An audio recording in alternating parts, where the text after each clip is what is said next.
You know, drinking margaritas always leads to bad decisions. The Fall Guy was directed by David Leitch, who's directed projects like Atomic Blonde, Deadpool 2, Electric Fourth Wall Breaking, Boogaloo, Fast and Furious Hobbs and Shaw, and Bullet Train. This was written by Drew Pearce, who wrote Iron Man 3, Mission Impossible Rogue Nation, Hotel Artemis, and Fast and Furious Hobbs and Shaw. This is based on a television show by Glenn A. Larson featuring Lee Majors. We can rebuild him. We have the technology. That was another show, but we don't want to spend too much.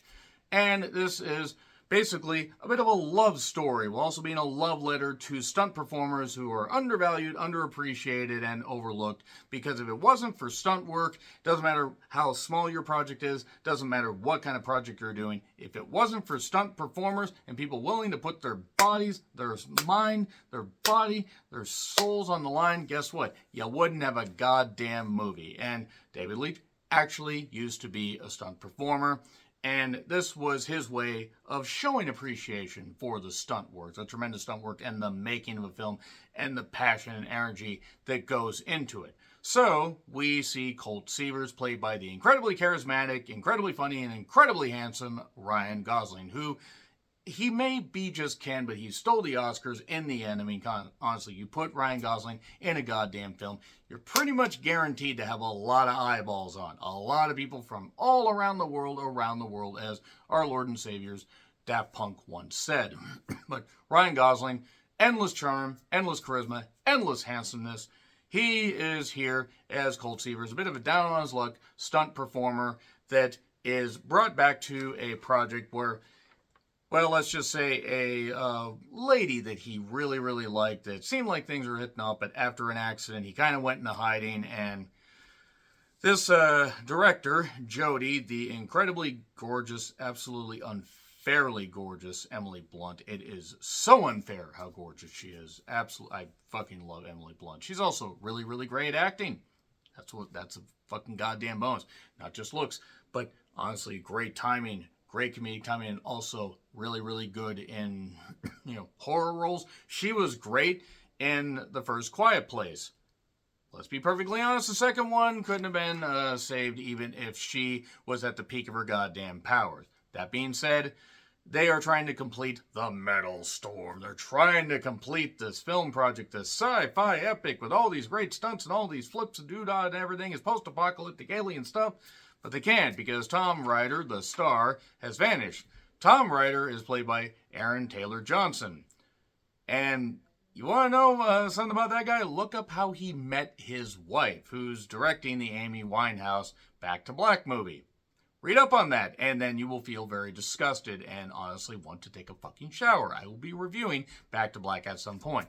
So, in his haste to try and find Tom Ryder and figure out a way to solve this mystery before the project is history, the Fall Guy Tales woohoo, he gets caught up in a web of insanity where he is a stuntman and he's really just trying to do his best. He's trying to win Jody's heart, trying to explain why things ended the way they did. And then we get action scenes, we get stunt stuff, and we get humor, and we get a pretty goddamn loaded cast. I mean, we have Hannah Waddingham, who was in Ted Lasso, who's also gorgeous, and very funny, by the way. Very funny, I do want to say.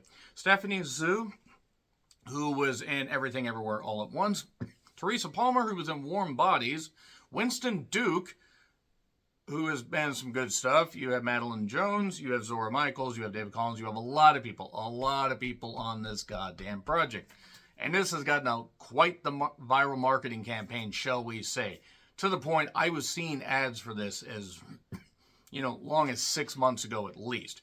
And I was pretty goddamn excited. I'm like, okay, this trailer looks fun. And I have seen movies that looked stupid like this and turned out actually to be pretty goddamn good. The Lost City. I didn't expect to enjoy The Lost City, and I did. And there have been some witty, funny, actiony, satire type things, and that's actually what this movie ends up being. A satire of the struggles of making a film, and also making fun of the tropes that, how people would be willing to maybe sabotage a film, all this crazy stuff going on, and all these crazy stunts, and all the special effects, and all this stuff going on, this A-list cast, Ryan Gosling and Emily Blunt, and $125 million budget. They were just throwing everything out there. I saw a special screen of it just a bit ago.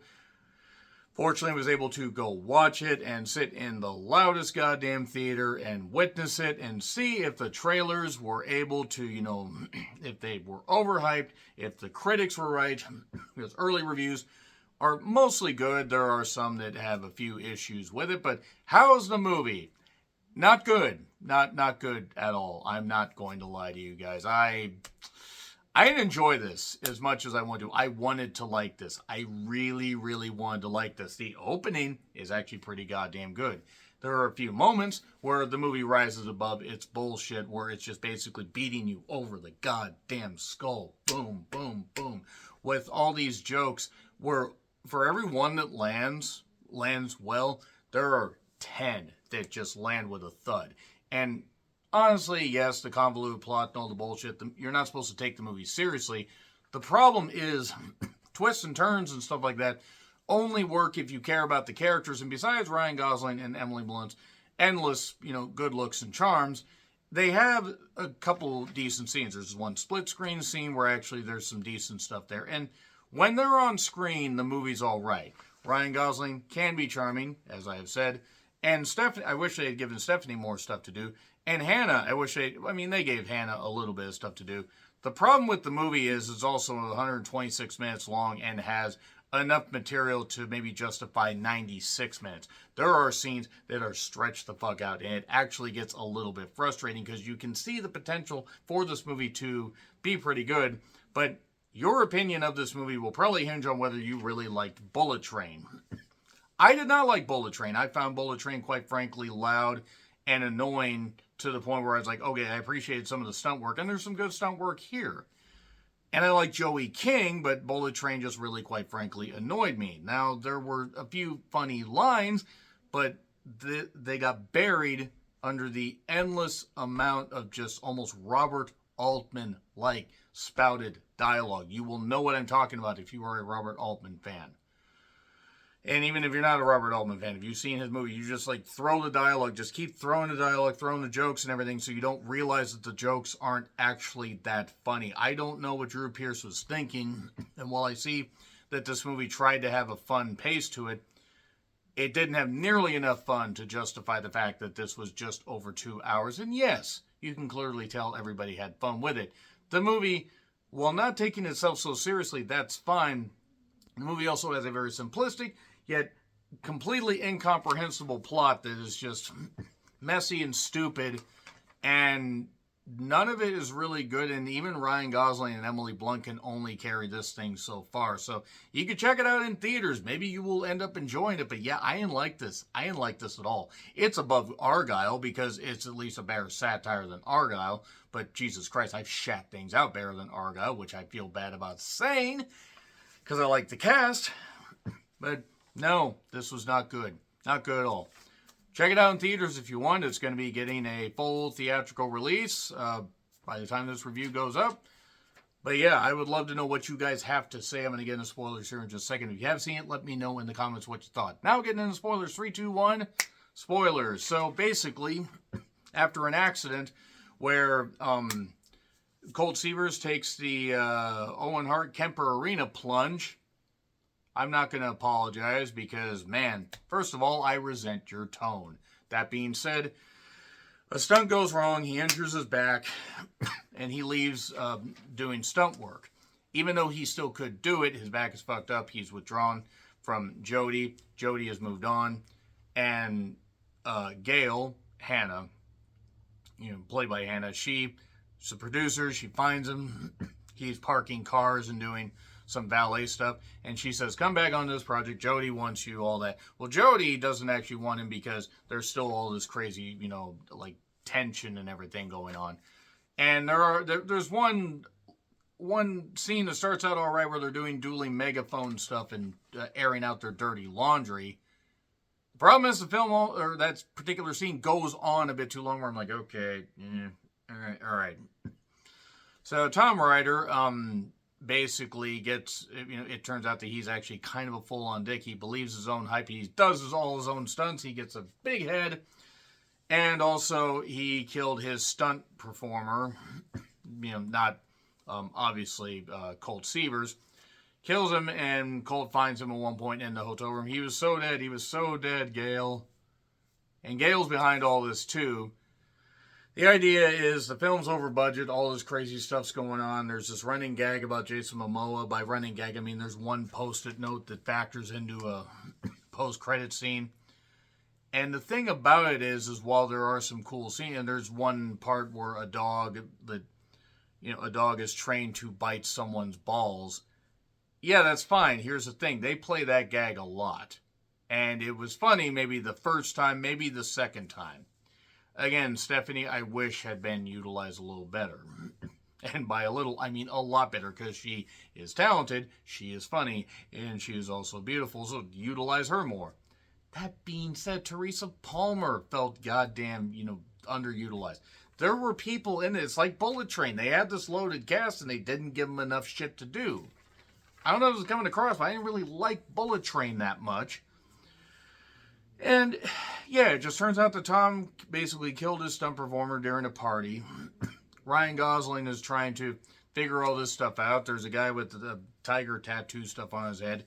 He gets drugged at one point, finds the stunt double's body, gets the guy's phone, Tom's phone, and then there's a shootout at his loft apartment where there's this cockatoo that seemingly is fine. That's good that the cockatoo's all right. The dog is fine, by the way. Just want to say the dog is fine. And neat little split screen scene, as I talked about, where they're airing out their dirty laundry, so to speak, talking about the film being made and all that. And yeah, the romance at times is kind of sweet, and also other times just feels very forced. I don't know. It's really, really hard to figure it out. It's tonally inconsistent. It's not as funny as it thinks it is. It's definitely not as smart as it thinks it is. It's not even half as smart. It's maybe 5% as smart now. 15% as smart. 5% as smart would probably be Argyle, and actually 5% too high. This doesn't click. This just doesn't click. I found this movie annoying as it went along. It was unfunny. It was a slog, as it were. And yes, there were some neat little scenes. There's once basically Colt he is wearing this Miami Vice stuntman, jacket, or stunt crew jacket thing. He ends up talking about how he did a jump with a boat, and over an explosion. He does that a little bit later, but oh my God, he's dead. Well, he's not dead. And he ends up basically coming back and getting Tom Ryder to confess and do all this stuff. And then Gale tries to gets the file thing, which is recorded on this deal that it is so goddamn big. They're filming in Australia, by the way, so I guess that's how they record you. I don't know, but they have it's a giant thing that you could punch somebody with.